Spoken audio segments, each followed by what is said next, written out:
Hello everyone, नमस्कार। मैं अनादि थापा आपकी सेवा में फिर से हाजिर है। यूजीसी नेट सभी का क्लियर हो। जो टॉपर्स है उनका तो होना ही है, जो एवरेज और बिलो देन एवरेज है उन सभी का भी यूजीसी नेट इंग्लिश में क्लियर हो। ये मेरी मुहिम है, ये मेरा विजन है और ये मैं करवा के ही मानूंगा।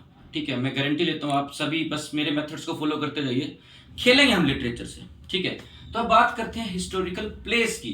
प्लेस से भी बात करते हैं। प्ले होता क्या है?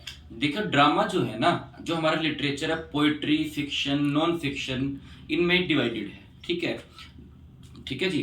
तो ड्रामा में भी, ड्रामा क्या होता है? ड्रामा का ही पार्ट होता है प्ले। ड्रामा होता है that are meant to be performed on the stage. और प्ले क्या होता है? Play are meant to be read. अब जब हम प्ले को पढ़ते हैं, ठीक है, तो इसमें हिस्टोरिकल प्लेस क्या होता है? जब हम किसी मोनार्क या हिस्ट्री के बारे में हम लिखते हैं तो हिस्टोरिकल प्लेस होते हैं। तो शेक्सपियर के हिस्टोरिकल प्लेस बहुत लोगों को परेशान करते हैं और ये अक्सर पेपर में आते हैं। ठीक है, मैं इसको ऐसा रगड़ दूंगा आज कि आप लोग कहोगे यार हिस्टोरिकल प्लेस तो यूं यूं यूं है। ठीक है, तो अब देखिए कैसे करेंगे। तो देखो, शेक्सपियर हिस्टोरिकल प्लेस, सबसे पहले तो ये कितने हैं यही भूल जाते हैं। 9 है, 10 है, 11 है, 12 है, कंफ्यूज होते हैं। तो कुछ नहीं करना। हिस्टोरिकल प्लेस में मेन वर्ड कौन सा है? हिस्टोरिकल। तो हिस्टोरिकल के लेटर्स काउंट करते हैं। HISTORICAL।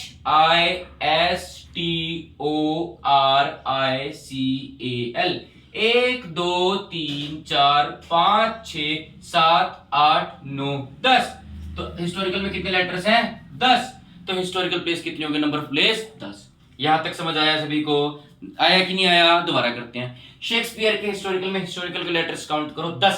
तो इसके हिस्टोरिकल प्लेस कितने हैं? 10। अब बात करते हैं इनके नाम की और इनके पार्ट्स की। सबसे मुश्किल होता है भैया ये चीज। ठीक है, खेलेंगे लेकिन हमसे। एक बात तो, अगर कोई मतलब एक कोई किंगडम है, कोई क्षेत्र है, एक कोई, समझ रहे हो बात को, रेन है, रीजन है, तो उनमें राजा कितने होंगे? किंग एक। कितने किंग होंगे? एक। तो 10 तक काउंटिंग तो आ सकती है। 1 2 3 4 5 6 7 8 9 10, ये तो कर सकते हैं हम। तो कितने राजा होंगे? एक। तो किंग हमारा जो पहला होगा किंग जॉन, तो इसके पार्ट भी कितने होंगे बच्चों? एक। कितने पार्ट होंगे बच्चों? एक। आगे समझे। अब एक के बाद कितना आता है? बोलो, एक के बाद कितना आता है? 2। और 2 के बाद 3। 1 2 3। तो उसके बाद आपका आएगा रिचर्ड। तो रिचर्ड के कितने पार्ट हो गए आपके? 2। कौन कौन से? Richard 2, Richard 3। यहां तक समझ आया बच्चों? 1 2 3।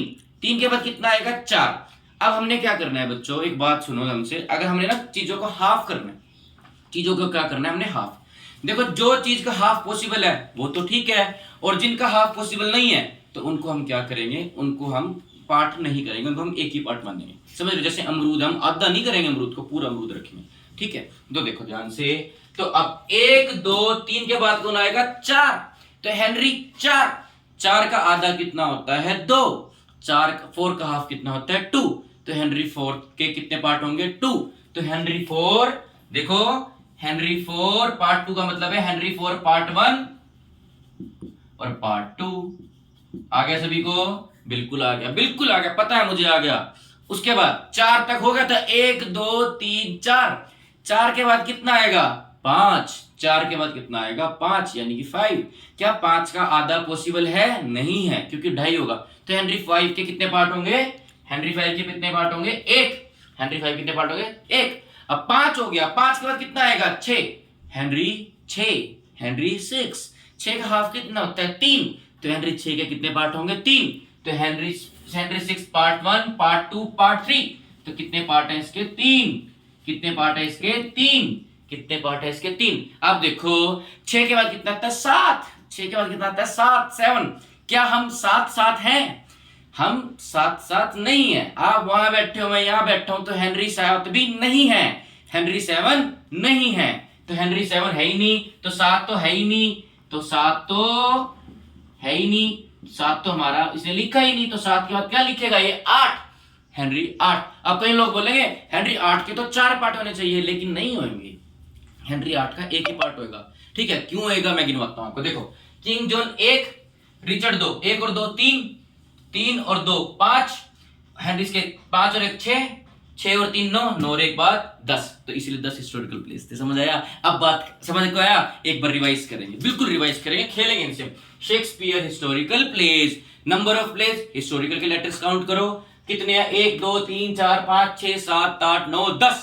तो कितने पार्ट्स हैं? 10। अब सबसे पहले कौन आएगा? राजा आएगा। राजा अकेला होता है तो किंग के एक पार्ट। फिर उसके बाद 2 और 3, रिचर्ड 2, रिचर्ड 3, 3 के बाद कितना आता है? 4, हेनरी 4, 4 का हाफ 2, तो 2 मतलब पार्ट 1 पार्ट 2, हेनरी 5, 5, 5 का मतलब क्या होता है? 5 का हाफ नहीं होता, तो हेनरी 5 अकेला रह गया। फिर 5 का जाएगा 6, हेनरी 6, 6 का मतलब 6 का हाफ 3, तो इसके 3 पार्ट है, हेनरी 6 पार्ट 1 पार्ट 2 पार्ट 3, 3 हो गए। अब 6 के बाद 7, 7 हम 7 7 नहीं है।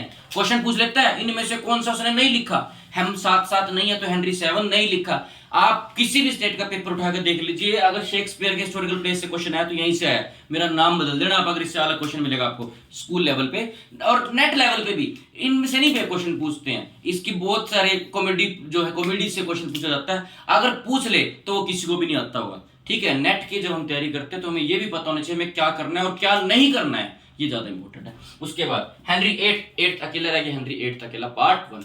तो यार तो दोस्तों आज बस ये शेक्सपियर करते हैं।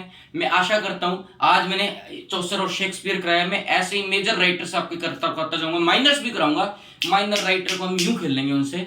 और रही बात दूसरी, जो आप क्रोनोलॉजी से बहुत डरते हैं लोग, अब जैसे मैं हूं, मुझे डेट से याद नहीं होती, किसने बोला है डेट से याद करने को? हम उसका पहला और लास्ट इस तरीके से क्रोनोलॉजी कराऊंगा कि आपको पहले ही पता होगा कि फर्स्ट कौन सा लास्ट कौन सा है। लिटरेरी थियरी मैं एक भी टॉपिक नहीं छोड़ूंगा, खा जाऊंगा मैं बिल्कुल लिटरेचर को, आप टेंशन मत लो, कोई भी पेपर नहीं छूटेगा। हरियाणा पीजीटी की भी मैं हरियाणा पीजीटी भी आ रहा है, लेकिन मैं उसको नहीं कराऊंगा क्योंकि I am also an aspirant, वो मैं अपने पर्टिकुलर बैच वाले बच्चों को कराऊंगा। तो मेरी आपसे सिर्फ एक ही रिक्वेस्ट है, मैं बिल्कुल फ्री में आपको कराऊंगा यूट्यूब में। आप मेरे इस बैच को, मतलब मेरे इस चैनल को आप जितना लाइक और शेयर करेंगे उतना मेरे लिए बहुत अच्छा होगा। आप करेंगे तो उसी तरीके से फिर मैं अपने आप को और ज्यादा, मुझे मोटिवेशन मिलेगा, मैं और अच्छी अच्छी वीडियोज बनाऊंगा। और मैं इंग्लिश ग्रामर, जितने लोग ग्रामर से डरते हैं, फाइनाइट नॉन फाइनाइट और ये मैथमेटिक्स, देखिए मैथमेटिक्स में आपको इतना मैथमेटिक्स आपको मैं करवा दूंगा कि जितने भी टीचिंग एग्जाम्स होते हैं आपका एक भी एग्जाम नहीं छूटेगा। ठीक है, तो आशा करता हूँ आपको वीडियो पसंद होगी। धन्यवाद।